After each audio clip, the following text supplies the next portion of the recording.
Muito bem, boa tarde. Então, oficialmente, bem-vindos, bem-vindas. É uma alegria estar novamente com vocês, né?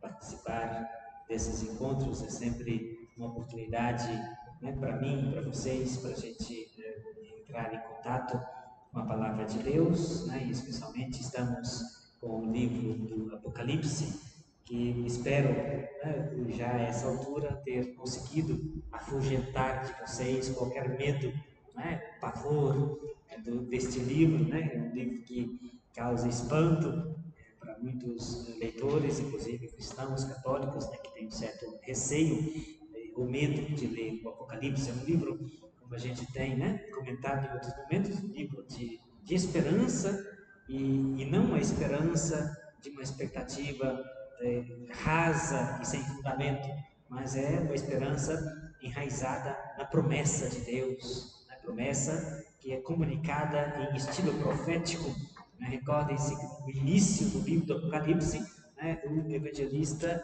não, o João, o vidente, apresenta esta mensagem exatamente nesses termos, em termos de profecia. Né? Felizes aqueles que ouvem as palavras desta profecia para colocá-las em prática. Então, são, né, palavras né, que provêm da comunicação divina por meio, né, de João o vidente portanto, profecia divina, e nisso se enraiza a nossa esperança. Um livro de consolação, portanto, para tempos de tribulação, a igreja, né, as igrejas joaninas, para assim dizer, né, as 7 igrejas da Ásia Menor que recebem, né, o patrocínio, que receberam o patrocínio, que eram cuidadas, né, pelo João, estavam em tempos de perseguição, e estas igrejas foram consoladas com este livro, né? Mas são 7 igrejas e, portanto, representa a totalidade da igreja, e como se trata de palavra de Deus, é uma palavra sempre válida, é um livro de consolação e de esperança para a igreja em qualquer tempo. Para além disso, né, nós temos visto como que o livro do Apocalipse, né, trata de questões, de temas, né, de eventos salvíficos, né, que vão além do horizonte histórico, né, para além daquilo que os olhos podem ver, né, e acima, né, da capacidade da razão humana, existe o poder, a soberania de Deus, que tem nas mãos o rumo da história, e este Deus que abriu a história com o poder da sua palavra, com a criação, também fechará a história com a Jerusalém celeste no final do livro. A gente viu como é importante que o livro do Apocalipse seja lido também no conjunto, né, da revelação bíblica como fechamento, né, da Escritura. E o livro do Apocalipse faz muita relação com o livro do Gênesis, sobretudo as promessas, né? Aquilo que foi proibido, né?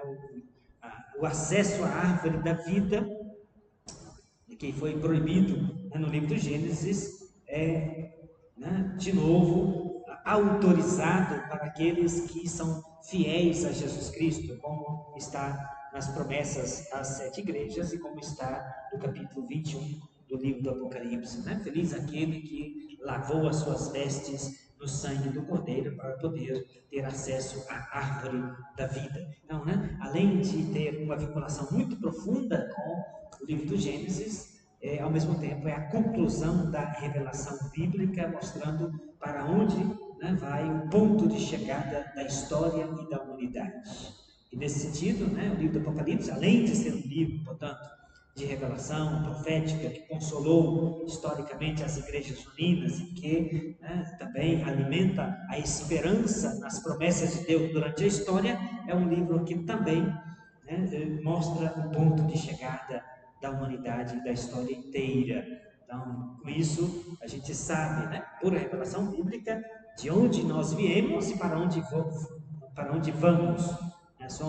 Saímos de Deus e para Deus voltamos. Ao menos aqueles que, né, recebem o convite, acolhem e praticam a novidade da lei, do Espírito da caridade dado por Jesus Cristo. Então, né, existe uma vocação nossa, né, o projeto de Deus, né, de viver em sintonia, em comunhão com a humanidade, que foi frustrado pelo pecado dos nossos pais no Jardim do Éden. Esse projeto ele é, né, reabilitado, ele é refeito, ele é superado com a Jerusalém Celeste, depois do processo da redenção operada por Jesus Cristo. Então, o livro do Apocalipse é um livro extraordinário, né, que mostra para nós aquilo que deverá acontecer, como diz o vidente João no início do livro, aquilo que em breve deverá acontecer.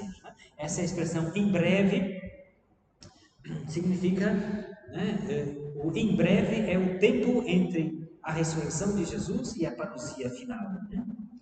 Esta é a brevidade, porque é um tempo, né, um tempo dado, o tempo da igreja terrestre, é um tempo de graça, é um tempo de oportunidade, de conversão, e é um tempo que a gente, né, está na expectativa, como o próprio, né, João descreve no capítulo 21, né, a esposa e o Espírito, né, dizem, repetem, proclamam: vem Senhor Jesus. Então, né, a igreja inteira, junto com cada cristão e cristã, né, que tem no coração o Espírito de Deus, vive nesta expectativa do retorno de Jesus e nessa espera amorosa, atenta e vigilante: vem Senhor Jesus. Então a gente não sabe quando é o dia, nem quando é a hora. O próprio Jesus, né, nos discursos apocalípticos, né, nos evangelhos, fala deste acontecimento. Ninguém sabe nem o dia e nem a hora, assim como o ladrão. Ninguém sabe quando virá o ladrão, né, e por isso você fica atento, né, coloca câmeras de vigilância, coloca lá o seu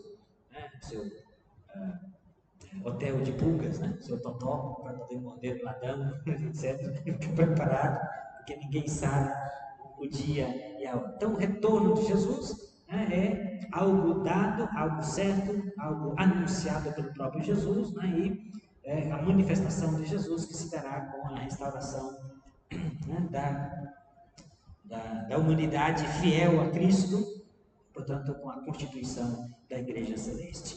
Havíamos chegado mais ou menos ao capítulo 12, os últimos encontros, né? O capítulo 12 é um momento chave no livro do Apocalipse. Até esta altura, nós já tivemos a ocasião, né, de passar por 3 setenários. Setenário é uma sequência de 7, né? Vimos 7 cartas às 7 igrejas, foi o primeiro setenário. Depois a gente viu os 7 selos do livro, escrito por dentro e por fora, que ninguém poderia abrir a não ser o Cordeiro, e o Cordeiro foi, né, na visão de João, daquilo que em breve deveria acontecer, né, foi sendo aberto e, portanto, descortinado, lido os eventos que em breve deverão acontecer. E depois, né, vimos também 7 anjos com 7 trombetas que foram tocadas, e uma espécie de reedição de algumas das 10 pragas do Egito, como pragas medicinais, a gente falava, intervenções de Deus em resposta à súplica dos santos, a oração dos santos, a oração dos mártires, a oração da igreja terrestre, né, que como incenso sobe de debaixo do altar. Né, e a gente falava desta extraordinária e belíssima comunhão dos santos, né, a oração dos santos que chega até Deus, né, os santos, os batizados que pertencem à igreja, que estão em tempo de perseguição e que clamam por justiça, clamam pela intervenção de Deus, e Deus não fica surdo à súplica dos seus santos, e portanto intervém, mas não intervém. A primeira intervenção de Deus naquelas, né, 7 trombetas tocadas e 7 pragas, né, a gente viu toda a dinâmica, que são intervenções. A gente falava, né, eu uso isso porque o professor assim ensinava, né, Giancarlo Minuzzi, né, infelizmente a pandemia levou, falava de pragas medicinais. Em outras palavras, são intervenções de Deus, sempre sobre uma terça parte, né, para levar os perversos, os injustos e os malvados a ao arrependimento, à conversão e, sobretudo, para que deixassem a idolatria. E a gente viu que no final, né, daquela sessão, não houve arrependimento e não abandonaram os falsos deuses e o culto e a idolatria. Né? Insistimos um pouquinho nessa temática, isto é que, né, a tradição bíblica inteira, isso chega até no Apocalipse, revela que a origem do mal, quer dizer, o estabelecimento do mal brutal, cruel, né, é consequência da idolatria, né? Desde a origem, né? Quer dizer, a humanidade, quando não respeita o mandamento divino, o faz por vontade de ser como Deus. Portanto, né, não quer mais uma intervenção externa. Eu quero ser uma lei para mim mesmo. Eu faço as minhas próprias leis. Deus ordenou, né? Não farás isto. E a humanidade desobedeceu o mandamento divino, desobedeceu a lei divina. Então veja que esta, né, a figura, né, de Satanás foi exatamente esta, de enganar a humanidade. Não, né, esta obediência, esta ordem divina está, né, cerceando, não está permitindo que vocês sejam como deuses. A proibição de Deus, o mandamento divino que proíbe de comer da árvore do conhecimento do bem e do mal, né, Deus o proibiu porque não quer, né, partilhar com vocês a sua condição divina.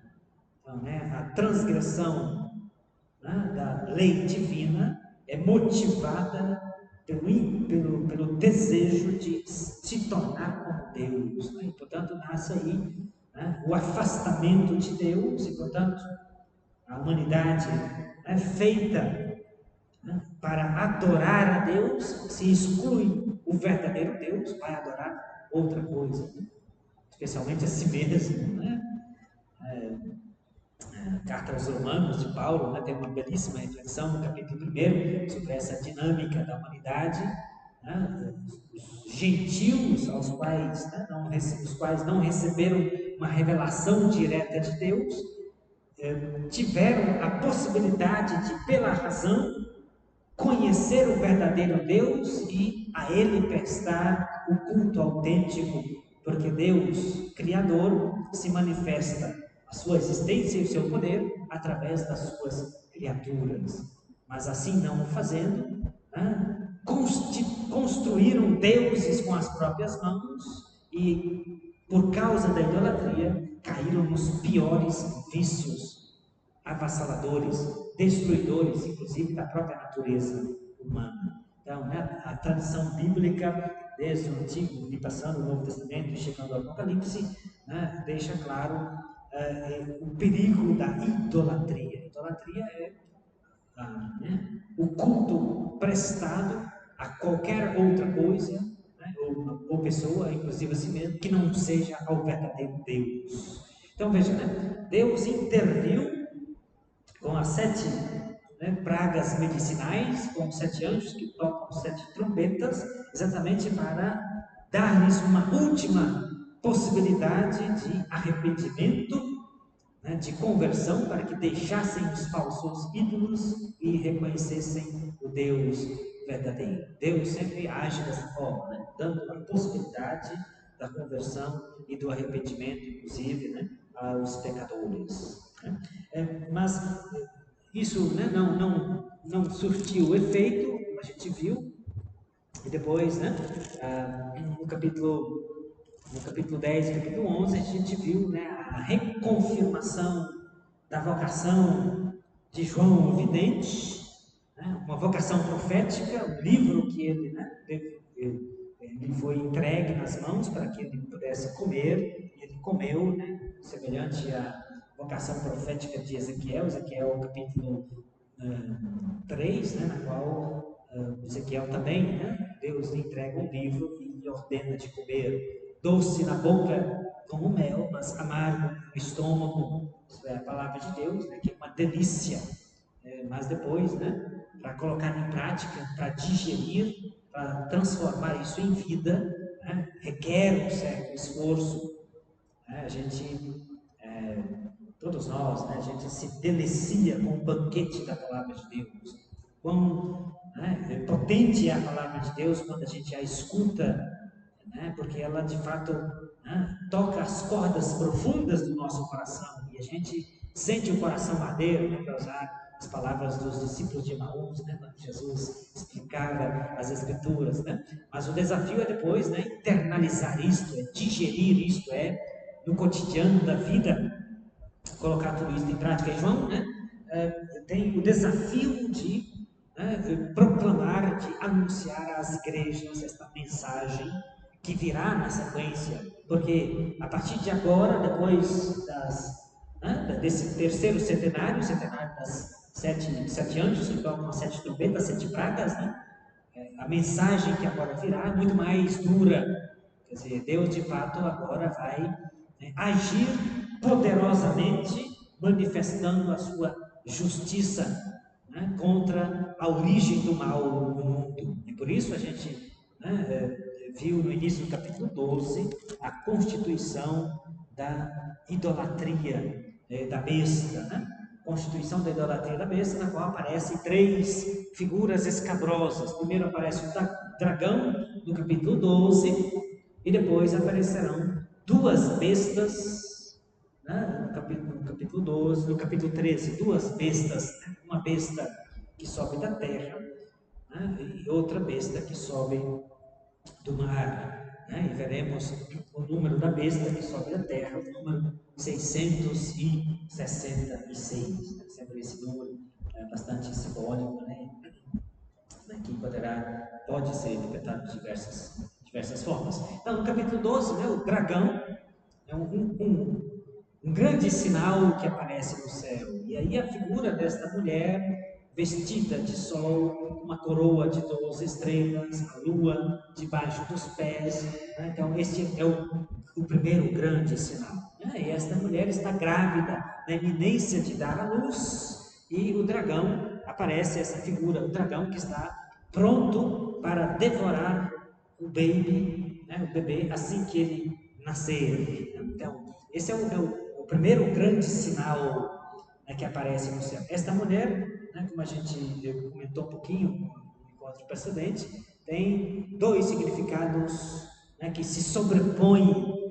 O primeiro deles, ela representa a mãe de Jesus, né, que, né, dá a luz ao Filho de Deus que salva a humanidade, né? O Filho de Deus que entra na história humana. Esse é um ponto basilar da fé cristã, isto é, né, que Deus não somente que exista um Deus, não somente que esse Deus é onipotente e criador, não somente que esse Deus é consciente, né, é uma persona, portanto, não é meramente uma força cósmica, uma energia, sei lá o quê, né? Mas é uma persona, uma pessoa, portanto, que tem inteligência, vontade, né, intelecção, pensamento e tudo mais, e projeto, né, que tudo designou com o poder absoluto da sua palavra, mas é um Deus que interessa-se pela humanidade, né, que sai das suas mãos, e não é um interesse qualquer, simplesmente de uma observação, de acompanhamento, etc., mas que, chegada a plenitude dos tempos, esse Deus nos visita por meio, né, da sua palavra eterna que se faz carne, Logos. No princípio era a palavra estava com Deus e a palavra era Deus. E depois, no versículo 14 de João, e a palavra se fez carne e habitou no meio de nós. Então esse é um elemento, né, basilar, distintivo do cristianismo, que Deus nos assume a condição humana. Disso aqui a gente não pode abrir mão, né, se a gente quer ser cristão, e a igreja não se cansa de refletir, de rezar isso e de ver as muitas consequências positivas disso, né? Não somente Deus, né, fez um passeio por aqui, a semelhança, sei lá, das lendas, né, dos semideuses do mundo grego, né, que assumia formas humanas, mas é um Deus que de fato assume a condição humana radicalmente e assume sobre si, né, os pecados da humanidade. Então esse é o detalhe, né, que não é somente um Deus que nos visita, mas é um Deus que se entrega por nós, que assume, né, o pecado da humanidade e que morre em nosso favor, morreu por nós. Jesus, o Filho de Deus, é o crucificado ressuscitado. Então esse elemento é fundamental. Por isso, no Apocalipse, Jesus que se apresenta como o Cordeiro, a imagem que João vê, né, é do Cordeiro. O Cristo se apresenta na visão para João como o Cordeiro imolado, vivo, ressuscitado, mas que continua com as marcas da crucifixão, né? Cordeiro degolado, vivo.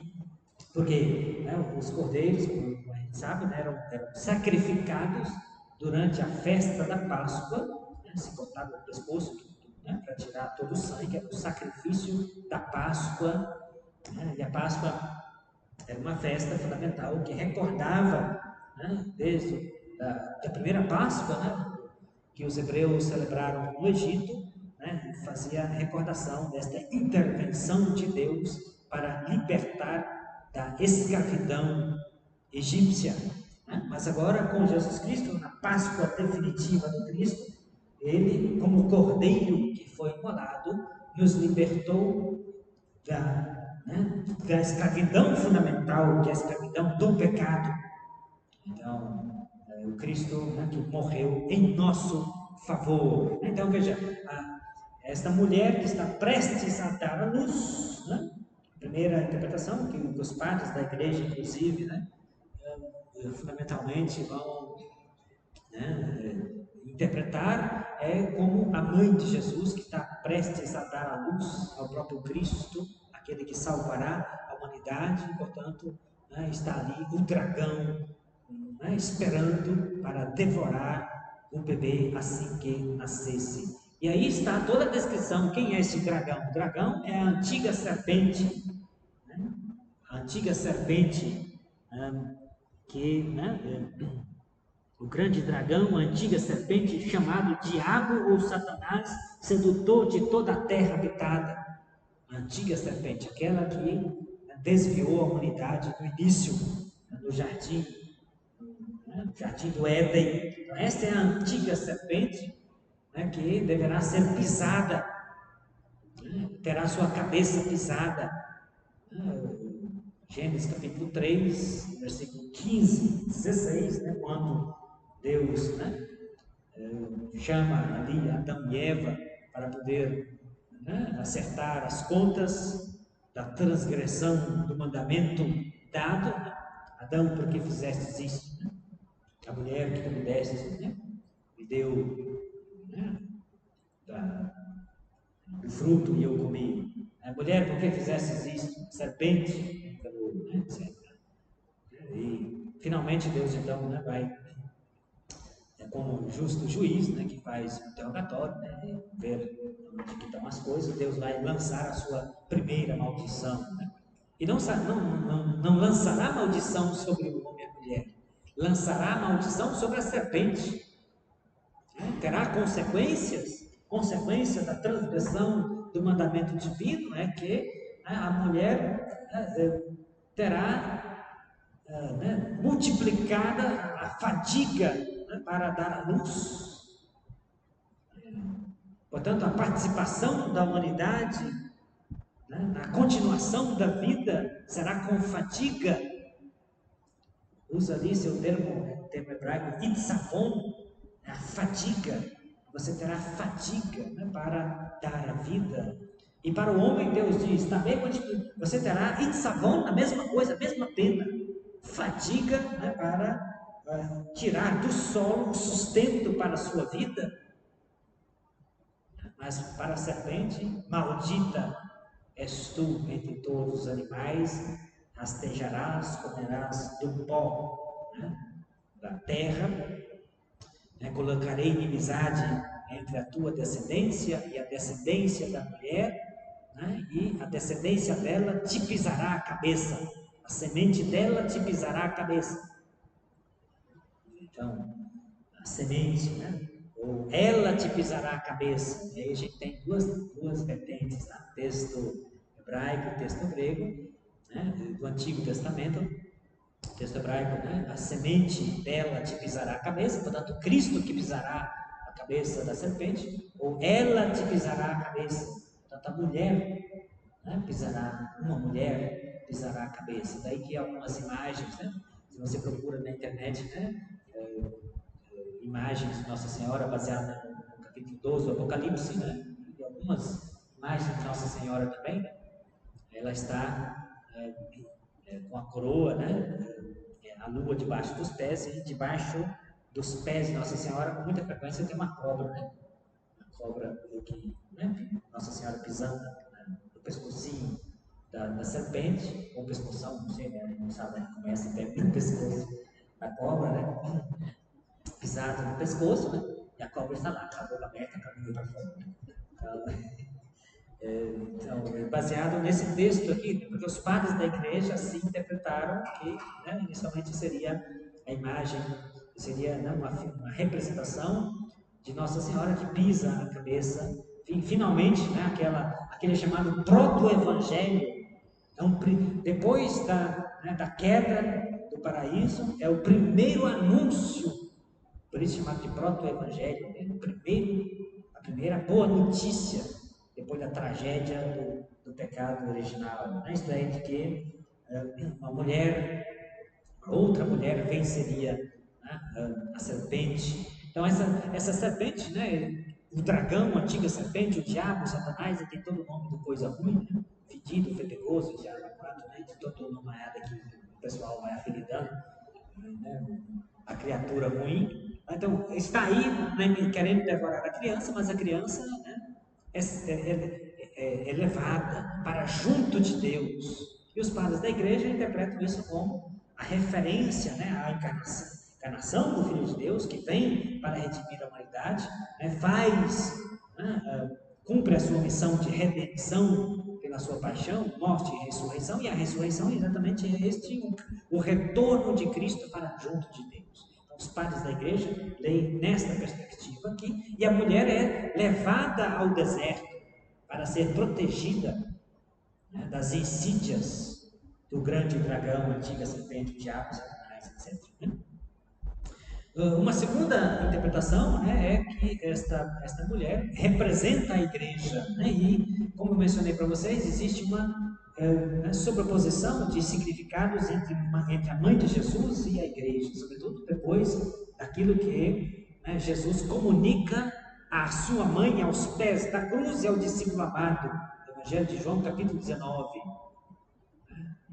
Mulher, eis aí o teu filho. Depois diz ao discípulo amado, eis aí a tua mãe. E daquele momento em diante o discípulo a levou consigo para casa. Então, o cristianismo nasce como igreja doméstica, uma presença, né, a fidelidade da mãe de Jesus e do discípulo amado que representa a igreja aos pés da cruz. Então, o quarto evangelho, né, atribuído também a João, segundo, né, os padres da igreja, segundo a tradição da igreja, né, João teria escrito o evangelho, teria escrito as 3 cartas joaninas e teria escrito o livro do Apocalipse. Né, no quarto evangelho, a mãe de Jesus, né, representa o verdadeiro Israel que se abre e entra na nova aliança. A mãe de Jesus que está na festa de casamento, nas bodas de Canaã, né? Eles não têm mais vinho, né? Vinho, alegria, a festa, o sabor, etc. Né? E Jesus, né, intervém graças à intercessão da sua mãe, né?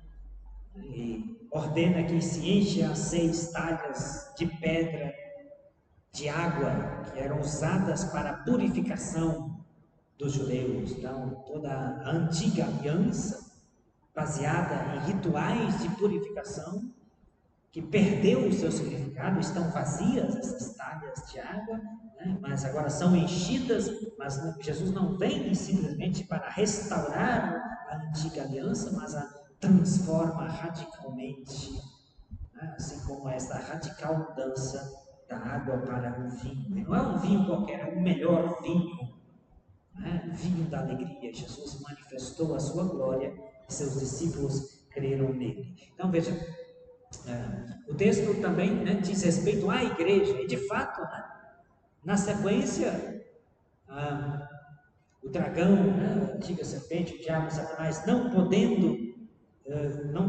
tendo conseguido devorar o bebê, né, pôs-se a perseguir os outros filhos da mulher. Claro que aqui está referindo à igreja, né, porque Maria só teve um filho, o unigênito de Deus, a Virgem Maria. E aqui agora se fala da igreja, a igreja que gera filhos continuamente através das águas do batismo. É importante nas igrejas, né? A pia batismal, né? Nós, popularmente, as pessoas, né, têm esse ditado, né? Todo mundo é filho de Deus, né? Tecnicamente, nós não nascemos filhos de Deus. Tecnicamente, a gente nasce como criatura de Deus.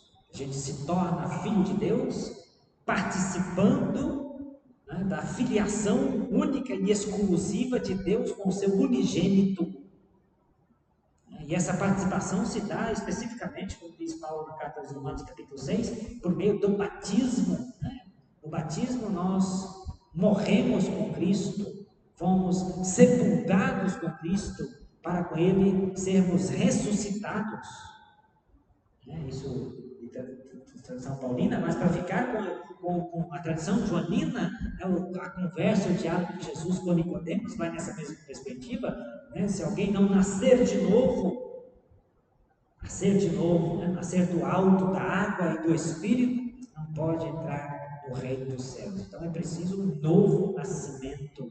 A igreja que esta mãe, né, é representada por uma mulher, né, que dá a luz, e dá a luz continuamente aos filhos de Deus, e portanto o dragão se põe a perseguir, uma vez expulso dos céus, né, porque o dragão, apareceu a mulher no céu, o dragão está no céu, né, para devorar a criança, mas Miguel e os seus anjos combateram contra o dragão e o venceram e o expulsaram para a terra. E aí o dragão na terra, né, põe a perseguir, né, os filhos da mulher, né, os filhos da igreja.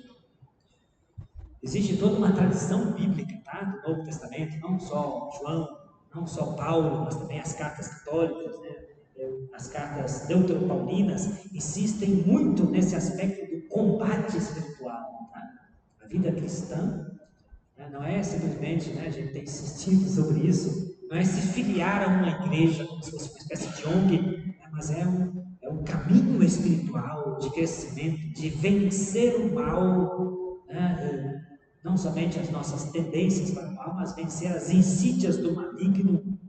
Então, a tradição bíblica tem esta perspectiva, né, de Satanás e os seus anjos que nos perseguem, né, que era a nossa perdição.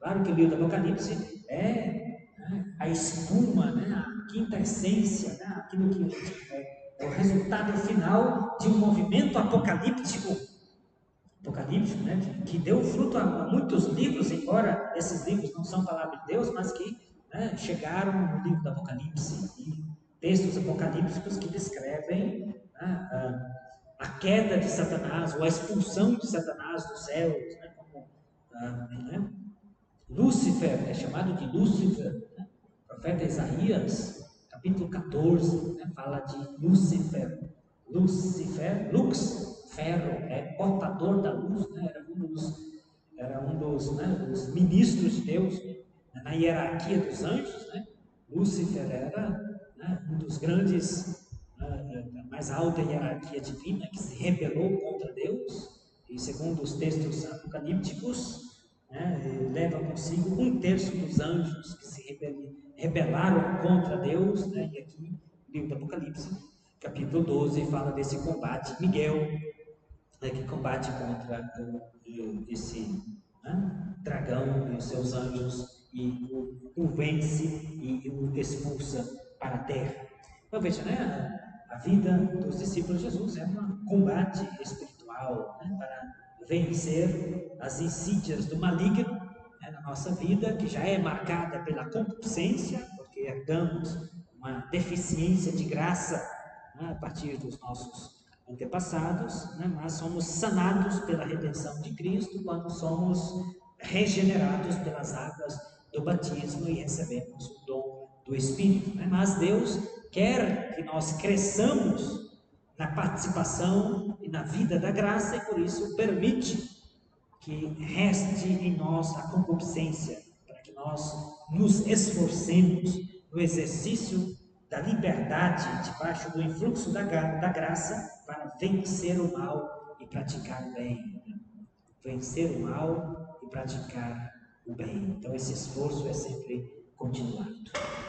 No capítulo 13, então, aparecerá a figura das bestas, capítulo 13.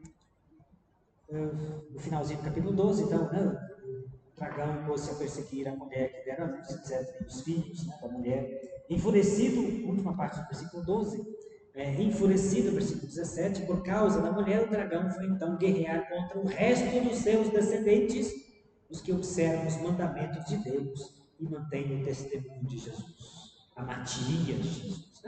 Nós mantemos a martiria, o testemunho de Jesus. Capítulo 13, então, a primeira besta, a besta que sobe do mar.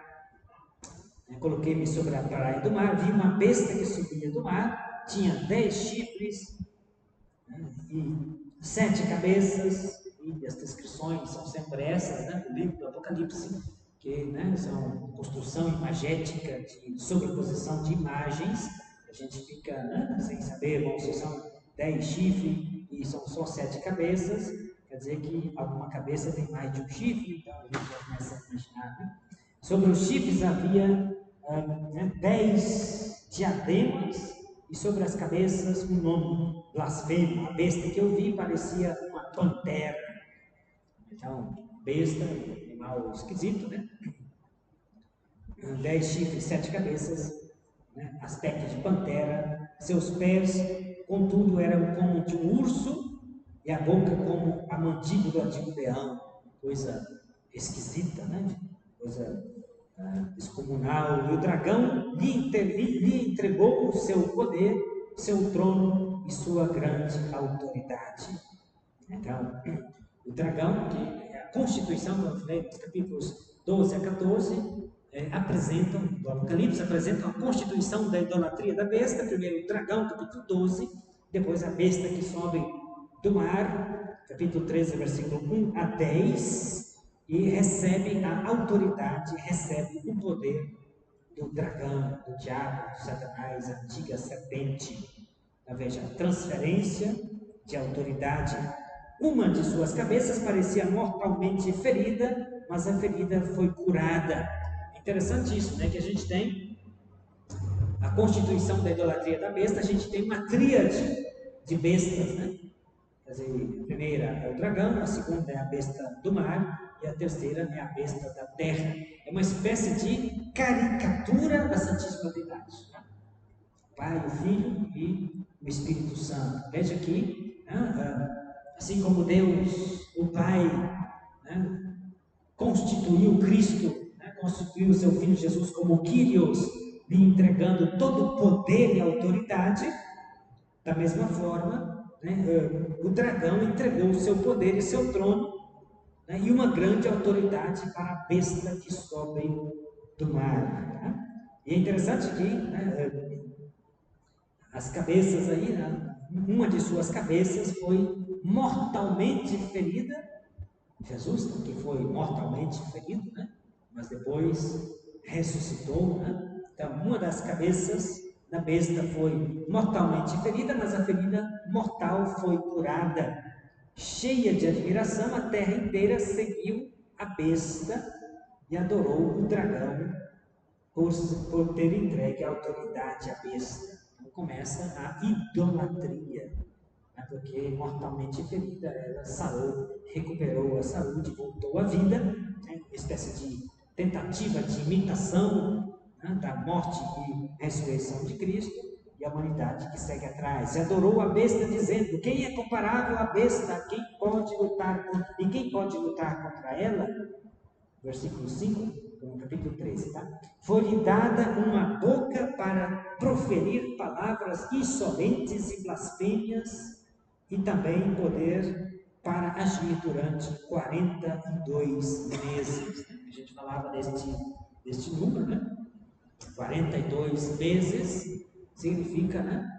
1260 dias, né? Mesma coisa que 3 anos e meio são sempre números pela metade, né? 3,5, ou a expressão um tempo, outro tempo e meio tempo, que dá 2 tempos e meio. Então, esses tempos pela metade, né? Significa sempre um período de tempo limitado, né? Incompleto, né? E marcado o seu fim. Então, um período de tempo, né? Limitado pelo próprio Deus.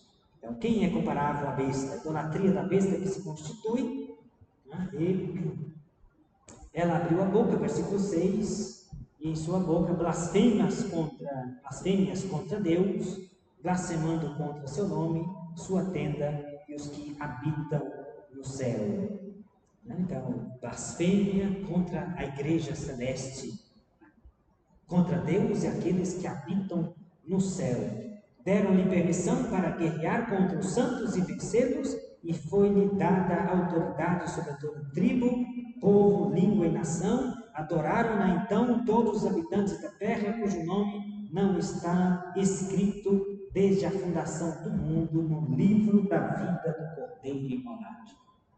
Lembram que, né, o livro do Apocalipse fala, né, deste livro da vida, no qual estão escritos os nomes daqueles que pertencem a Cristo. Então, todos esses que vão seguindo, né, a autoridade que a besta recebeu do dragão e a sua idolatria constituída, são estes que não têm o seu nome escrito no livro da vida do Cordeiro imolado. Versículo 9, uma citação compósita, né, de Jeremias: se alguém tem ouvidos, ouça. Se alguém está destinado à prisão, irá para a prisão. Se alguém deve morrer pela espada, é preciso que morra pela espada. Citação compósita de Mateus e de Jeremias. Nisto repousa a perseverança e a fé dos santos. Então veja, a perseverança e a fé dos santos está na fidelidade a Deus, aqueles que têm nome escrito no livro da vida e que não se associam à idolatria da besta que sobe do mar. A segunda besta que sobe da terra, capítulo 13, versículo 11 a 18, e aqui, inclusive, com a apresentação, né, do número e a marca da besta. Vi depois outra besta sair da terra, tinha 2 chifres como um cordeiro, mas falava como um dragão. Toda a autoridade da primeira besta, ela exerce diante desta. Então, autoridade que vai passando de um para outro, do dragão para a primeira besta, da primeira besta para a segunda besta, e ela faz com que a terra e seus habitantes adorem a primeira besta. Então, a segunda besta, né, tem a função de levar a humanidade, claro, aqueles que não têm o seu nome escrito no livro da vida do Cordeiro, a adorar a primeira besta. Então, né, cuja ferida, então, e ela fez com que a terra e seus habitantes adorem a primeira besta, cuja ferida mortal tinha sido curada.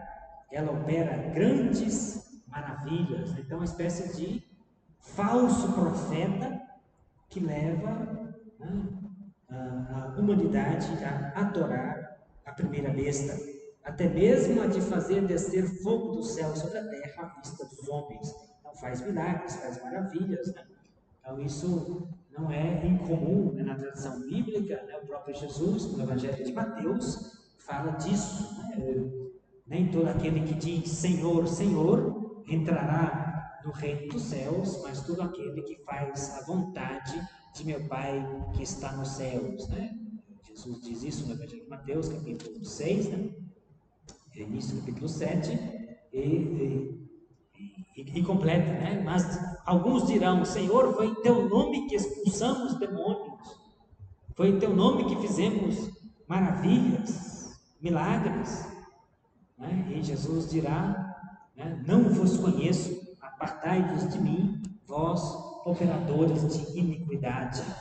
Então, o fato, né, de operar milagres, fazer maravilhas, etc., não é um indício único, exclusivo e claro da fidelidade a Jesus. Então, né? Esta segunda besta opera maravilhas, sinais que deixam boquiabertos estes adoradores da primeira besta, claro, estes que não têm o seu nome escritos no livro da vida do Cordeiro. Versículo 14: graças às maravilhas que lhe foi concedido realizar na presença da besta, ela seduz os habitantes da terra, incitando-os a fazer uma imagem em honra da besta que tinha sido ferido pela espada, mas voltou à vida. Claro que a interpretação primeira, né, destas bestas aqui, né, são vinculadas ao Império Romano ou aos imperadores romanos, né, que passaram a se autodeclarar como deuses, né, os imperadores que receberam, né, deram a si mesmo o título de divus, de divino, e não só chegaram a esta loucura, né, de se autodeclarar uma divindade viva, como também começaram a prática de ordenar a construção de estátuas deles mesmos, né, pelas províncias do Império Romano, exigindo sacrifícios de animais, culto, né, e oferenda de incenso. Então, isso na prática, né, historicamente, aconteceu inicialmente com, né, os primeiros imperadores, a começar de Nero, depois, né, Diocleciano e outros imperadores que perseguiram, né, o cristianismo nos inícios. Então veja, esta idolatria que vai cada vez mais, né, se, né, tornando cada vez mais rala, né, prática de oferenda de, né, incenso, culto à estátua da besta, que é erguida e que todos agora devem adorar. Amém? Versículo 15: foi-lhe dado até mesmo infundir espírito à imagem da besta, de modo que a imagem pudesse falar e fazer com que morressem todos os que não adorassem a imagem da besta. Faz também com que todos, pequenos e grandes, ricos e pobres, livres e escravos, recebam uma marca na mão direita ou na fronte, para que ninguém possa comprar ou vender se não tiver a marca, o nome da besta ou o número da besta. Aqui é preciso discernimento. Quem é inteligente, calcule o número da besta, pois é um número de homem. Seu número é 666. E aqui, né, uma pequena pausa sobre este número, né, porque várias, né, interpretações, né, foram dadas para esta besta e, sobretudo, para este número da besta, 666. Então, o texto em si mesmo é desta forma, não diz claramente o nome da besta ou quem é essa besta, mas usa esta linguagem, né, apocalíptica, portanto figurada, e diz: quem é inteligente é capaz de calcular o número da besta, e o seu número é este. Então aí abre-se a possibilidade, né, para o cálculo do número da besta. Quem pode calcular? De que forma é feito as possíveis, né, interpretações do cálculo do número da besta? Vocês sabem que na antiguidade, né, as letras do alfabeto também tinham um valor numérico. Então, né, o alfabeto hebraico, Aleph, Bet, Gimel, Dalet, então 1, 2, 3, cada letra tem um valor numérico. Então, se você pegar um nome, né, quais são as letras que, né, compõem esse nome? E aí você soma o valor dos números correspondentes às letras e você pode ter um número que corresponda ao nome. Também no grego antigo se tinha esta prática, né, as letras terem valores numéricos. Né? Então, a partir disso é que começaram as hipóteses de interpretação disso. Tá? As primeiras, as figuras mais antigas que foram identificadas, né, com esta besta, o primeiro deles é a figura de Nero imperador, que foi o primeiro imperador a perseguir os cristãos. Então, Nero deu a si mesmo o título de Titã. Se você pegar o título de Nero Titã, né, em grego, e somar as letras desse título de Nero, dá este número de 666. Então, alguns quiseram interpretar como a besta, a primeira besta, a primeira interpretação da besta seria o imperador romano, Nero, né, que faz a primeira perseguição, né, aos cristãos, inclusive, né, se atribui a ele, né, ter colocado fogo na cidade de Roma e acusado os cristãos deste crime, né, e começaram a persegui-los drasticamente, né, na sua casa de veraneio, próximo à cidade de Roma.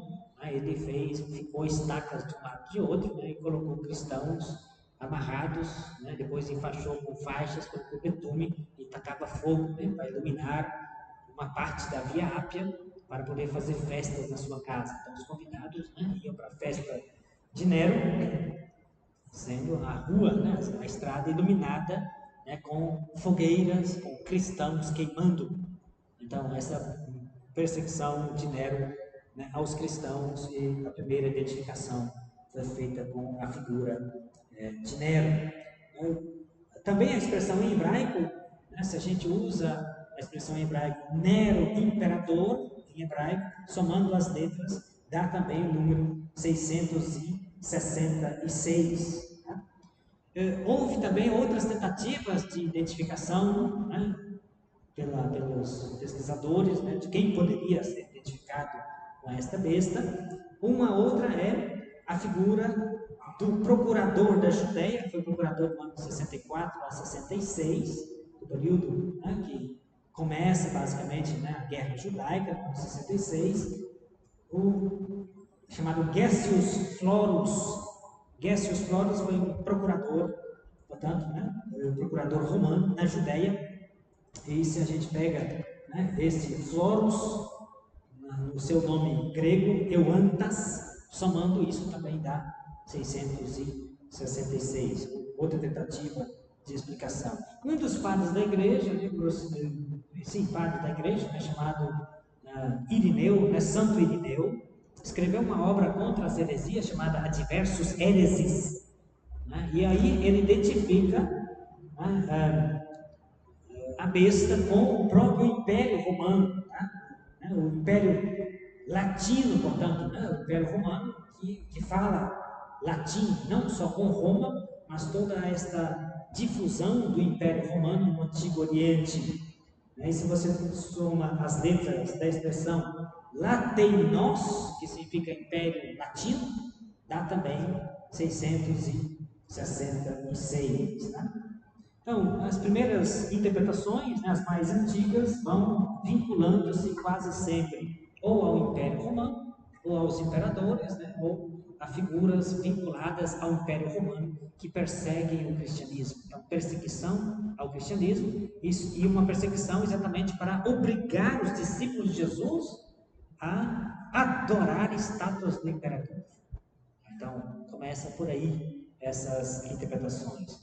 Claro que, né, mais tardiamente, né, com a Reforma Protestante, houve tentativas de atualização, né, de quem que seria a besta. Então, a tradição protestante, né, tentou identificar a Igreja Católica como a besta. Né?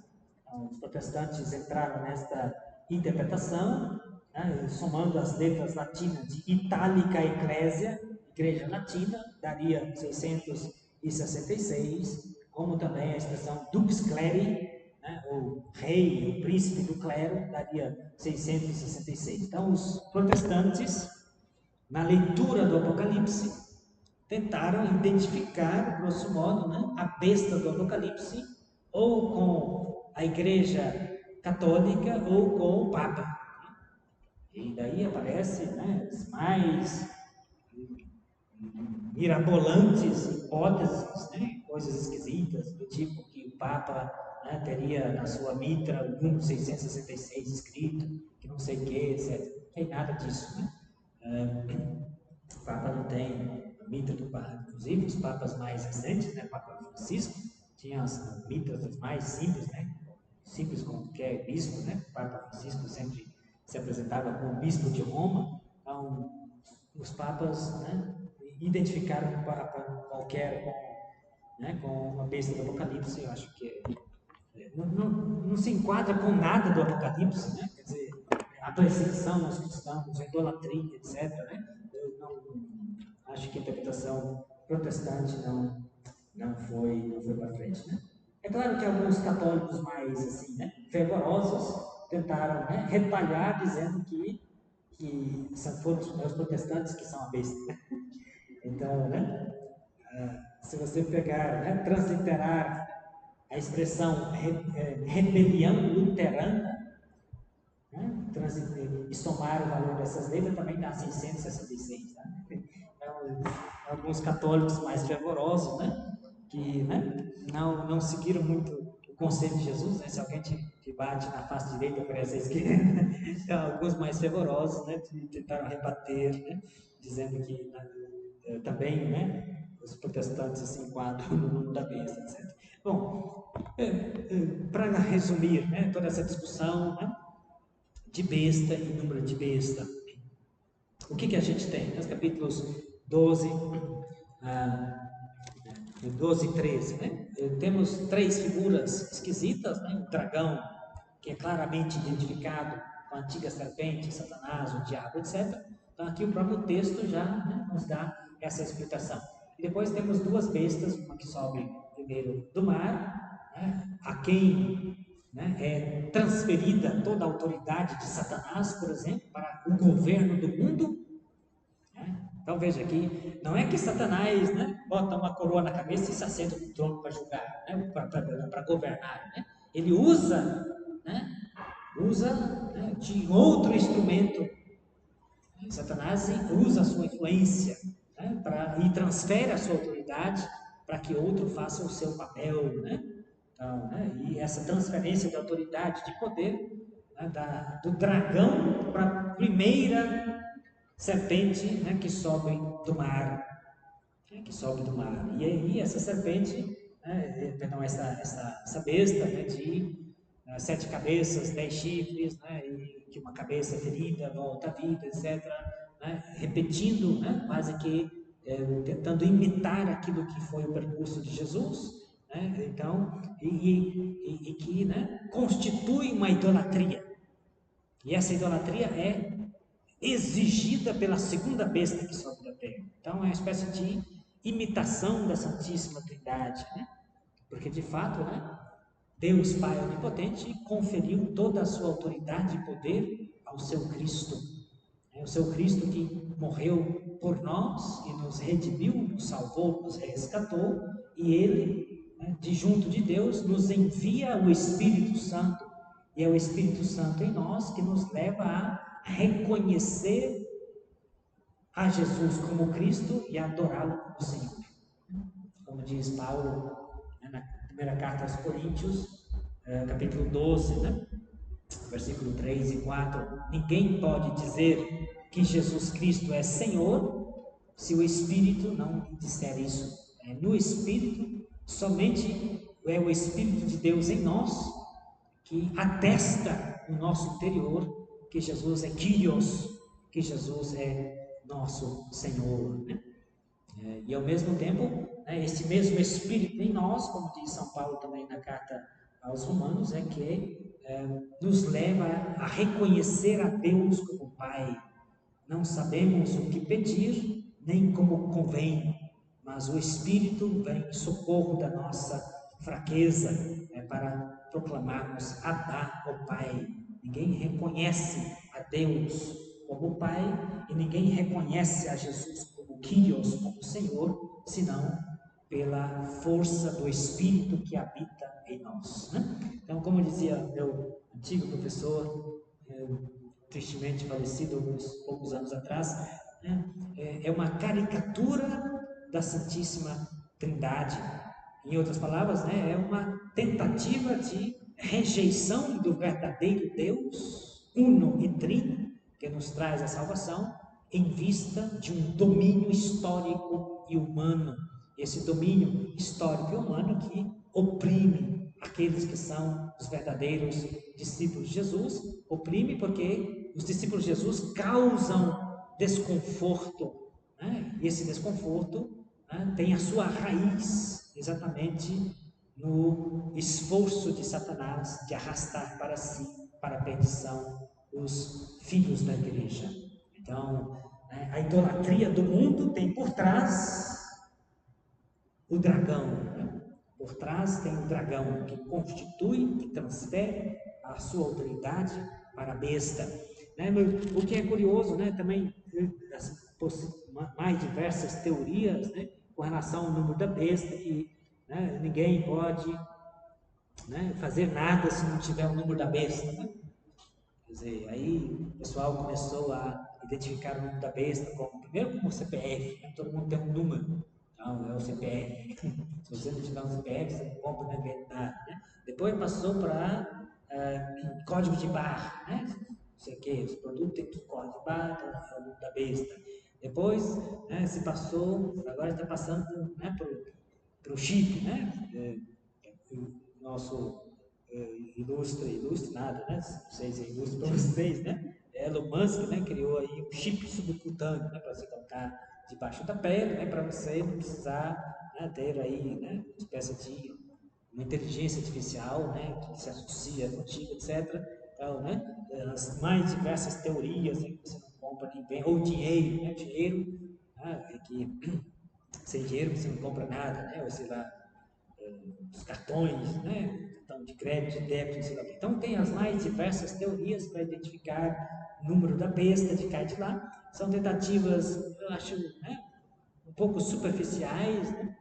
O que o texto bíblico quer dizer, fundamentalmente, é isto, né? Que, de fato, né, existe a antiga serpente, Satanás, o diabo, que é inimigo de Deus e, portanto, inimigo daqueles que foram redimidos por Jesus, uma coisa, né? A segunda coisa é que, né, o diabo não age diretamente, o diabo não aparece, né? Se alguém fala para você, eu vi o capeta hoje, não sei, né? O capeta não fica aparecendo assim, né? Porque né, a maquiagem não resolve a sua aparência, né? Então, né, o Satanás que transfere a sua autoridade para os reinos deste mundo, né? E se serve das estruturas mundanas, perversas, né? Não somente para atrair, né, aliciar, atrair, mas também para obrigar aqueles que se lhe tornaram seus escravos. Então, esta é uma segunda verdade, isto é que, né, o mundo, existe, né, a presença de Deus, Deus está agindo no mundo com o seu reino, instaurado por Jesus Cristo, né, pela redenção dos filhos de Deus, pelo dom do Espírito Santo, e nós temos esta alegria, esta grandeza, né, que carregamos, esse tesouro que carregamos em vaso de barro, mas estamos nesse combate, como lembra Paulo em todos os textos do Novo Testamento, o combate, a luta espiritual, né, para vencer o mal, primeiro em nós mesmos, né, o pecado que está aí, né, te espreita continuamente para nos arrastar ao mal, e ao mesmo tempo, né, o grupo dos discípulos de Jesus, que fazem parte do mistério do reino, são chamados a colaborar para vencer as estruturas de pecado do mundo. Essa é a segunda coisa. E a terceira coisa é que, né, o texto, né, o texto bíblico está aberto a atualizações, né, como a gente falava em encontros precedentes, o livro do Apocalipse ele é supratemporal. Então, a gente pode pensar, né, o que leva a humanidade hoje, né, a uma idolatria, né? Quais são os falsos profetas que incensam os falsos deuses para uma idolatria que leva à perdição? Essa é uma boa pergunta para a gente refletir, né, nos tempos atuais. Falsos profetas que enganam com belos discursos para, né, um falso culto de idolatria que não traz realização, que não traz felicidade, que não traz serenidade, não traz encontro verdadeiro consigo mesmo e com Deus e com o próximo. Então, propostas, né, que aparentemente são, né, de satisfação, de prazer, mas que resultam em catástrofe, resultam em tristeza, resultam em destruição de si mesmo e colocam em perigo a salvação eterna. Por isso a igreja é chamada a igreja tem esta função, né, profética, né, de alertar, de acompanhar os pastores, né, os ministros ordenados, pesa sobre eles, né, uma responsabilidade muito grande de acompanhar as ovelhas, né, de estarem vigilantes, mas nós também estarmos atentos, né, aos perigos das idolatrias dos tempos atuais, que nos levam ao esquecimento de Deus, que nos leva ao afastamento de Deus e, portanto, né, nos arrasta para uma vida superficial de prazeres momentâneos e que não traz realização nem neste mundo e muito menos, né, traz possibilidade de salvação eterna.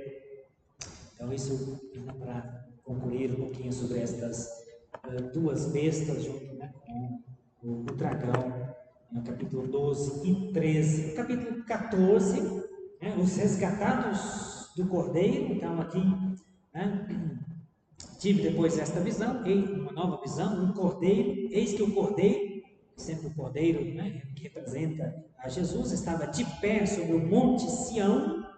Monte Sião é a colina sobre a qual está construída a cidade de Jerusalém, com os 144.000 que traziam escrito sobre a fronte o nome dele e o nome de seu pai.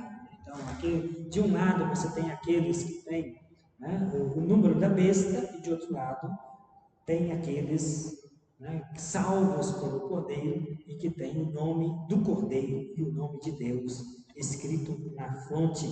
E ouvi uma voz que vinha do céu, semelhante a um fragor de águas e ao rimbombo de um forte trovão. A voz que eu ouvi era como o som de citaristas tocando cítaras. Né, tudo isso para falar da imponência, da força, da voz divina cantada nos céus. Cantavam um cântico novo diante do trono dos 4 seres vivos do ancião. Ninguém podia aprender o cântico, exceto os 144.000 que foram resgatados da terra.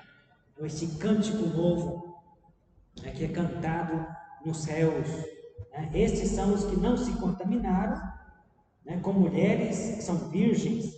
Estes seguem o Cordeiro onde quer que ele vá, né, a virgindade representa a pureza, né, aqueles que não se contaminaram, portanto, com a idolatria. A idolatria é sempre vinculada à ideia de infidelidade matrimonial, né, na tradição bíblica. Estes foram resgatados dentre os homens como primícias para Deus e para o Cordeiro. Então, esses são as primícias. De novo, né, toda aquela ideia dos 144.000, né, que a gente já conversou um pouco, né, algumas igrejas evangélicas dizem, olha, né, o Apocalipse revela que vão ser salvos somente 144.000. E é curioso, né, que alguma dessas, e portanto você tem que passar para a nossa igreja, porque é só aqui que você encontra, você vai fazer parte desse número. Né? Algumas dessas igrejas evangélicas têm mais de 144.000 seguidores, né? Então já começa um certo problema, né? Mas tudo bem. Mas né, a gente falava, né, no texto precedente, né, do capítulo 6, né, na qual aparece os 144.000 e depois uma multidão. Os 144.000 são, né, 12.000 de cada uma das 12 tribos de Israel. Então, 12 vezes 12, 144, vezes 1.000, 144.000. E depois uma multidão incontável de todas as tribos, línguas e nações. Então, atenção, não é os 144.000, não é o número só daqueles que vão ser salvos. Basta ler o texto bíblico, né, para ver que isso não se enquadra. Então, esses primeiros 144.000 aqui, né, eles vão aprender este cântico novo, né, para cantá-lo. Na sua boca jamais foi encontrada mentira, são íntegros. E depois vi, diz João, outro anjo que voava no céu com um evangelho eterno, uma notícia, uma boa notícia eterna, para anunciar aos habitantes da terra, toda nação, tribo e língua. Ele dizia em alta voz: temei a Deus e tributai-lhe glória, pois chegou a hora do seu julgamento. Adorai aquele que fez o céu e a terra, o mar e as fontes. Então, são 2 cânticos, né? Este, primeiro, um cântico, né, desse anjo do céu que chama para o verdadeiro reconhecimento de Deus, portanto, né, não redondo para a idolatria. Temer a Deus significa reconhecer a Deus como único soberano e dar-lhe a glória. e por isso nada, né, de besta, de falso culto. Pois chegou a hora do seu julgamento, adorai aquele que fez o céu e a terra, é o Criador, né? A verdadeira adoração se faz ao Criador do céu e da terra e das fontes. E outro anjo, né, o segundo que continuou, caiu, Babilônia a grande. Então, o julgamento de Deus que decreta o fim da Babilônia. Babilônia, se sabe, né, representa, né, a cidade do mal. Caiu, Babilônia grande, a que embebedou todas as nações com o vinho do furor. Outro anjo ainda, versículo 9, o terceiro, seguia-os em alta voz: se alguém adora a besta e sua imagem, e recebe a marca sobre a sua fronte ou mão, esse também beberá o vinho do furor de Deus. Então, a justiça divina recairá sobre a besta e sobre os seus seguidores. Então, derramando sem mistura na taça a sua ira. E aí se preparará, né, evidentemente, os anjos, 7 anjos, última sequência de 7, né, 7 anjos que vão derramar as 7 taças do furor de Deus, tá? A partir do capítulo 16 para frente, né? A gente vai ver, né, os 7 anjos com 7 taças que vão derramar o furor de Deus, que é o julgamento de Deus sobre a idolatria no mundo, sobre os idólatras e sobre aqueles que praticam a idolatria. Então veja, o fim, portanto, né, aproxima-se o fim definitivo, né, embora de um lado a gente tem, né, a Trindade, o Pai, o Filho e o Espírito Santo, que realizou todo o mistério da salvação. De outro lado a gente tem uma Trindade do mal, o dragão, as duas bestas, e se prepara definitivamente agora o confronto. Deus não mais, né, agirá com misericórdia, porque o tempo da compaixão e da misericórdia passou, né, as 7 pragas, né, medicinais não resultaram nenhum benefício. Agora Deus vai intervir definitivamente para botar fim ao mal no mundo. A ceifa e a vindima das nações. Então, a ceifa, ceifar é colheita, né? Fazer a colheita, e por isso a gente vai ter esta imagem de Deus que, né, vai definitivamente, né, exercer o seu julgamento no final dos tempos. Versículo 14: havia uma nuvem branca e sobre a nuvem alguém sentado semelhante a um filho de homem.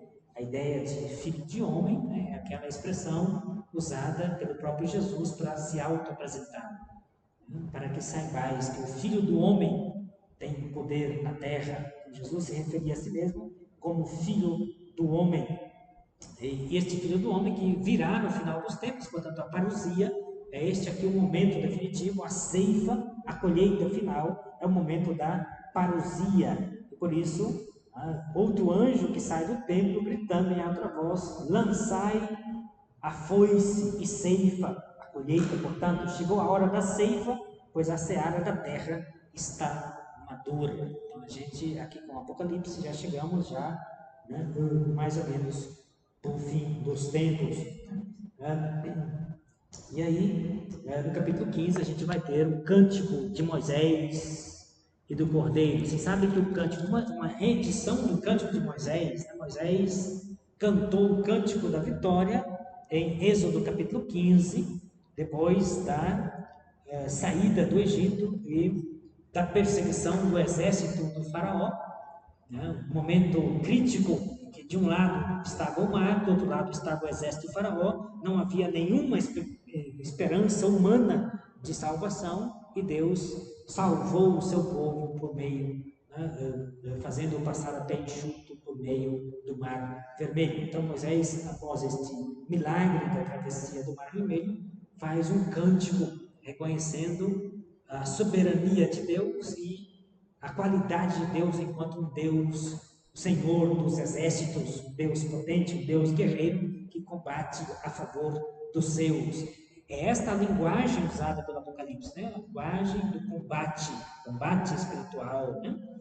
A gente já viu o combate né, de Miguel e os seus anjos contra Satanás. E agora o combate definitivo, que é a expressão da justiça de Deus contra os malvados. E aqui então o cântico de Moisés, né, e o cântico do Cordeiro, juntos, capítulo 15, versículo 13 para frente. Grandes e maravilhosas são as tuas obras, ó Senhor Deus Todo-Poderoso, teus caminhos são justos e verdadeiros. Então, tudo aquilo que Deus faz é justo, é verdadeiro, é porque Ele é o Senhor Todo-Poderoso, ó Rei das nações. Então, Deus se manifesta na sua justiça, na parousia de Cristo como o soberano das nações. Então, o domínio que Satanás tem sobre as nações, como domínio temporário, o verdadeiro soberano das nações é Deus.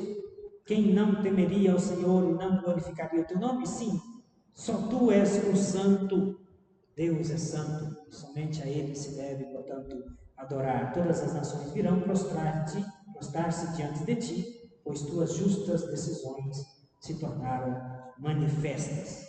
Então, se prepara definitivamente, para a manifestação, da justiça divina no final dos tempos. Então, a partir do capítulo 16, veremos como essa justiça vai ser deflagrada contra essa tríade do mal, contra Satanás e as bestas, e como Deus vai colocar um fim temporário, um tempo aí de 1000 anos, nos quais Satanás será aprisionado, e depois de 1000 anos, Deus definitivamente, vai colocar um fim em todo o mal e restabelecerá um novo céu e uma nova terra. Mas isso será a conversa para a nossa próxima etapa.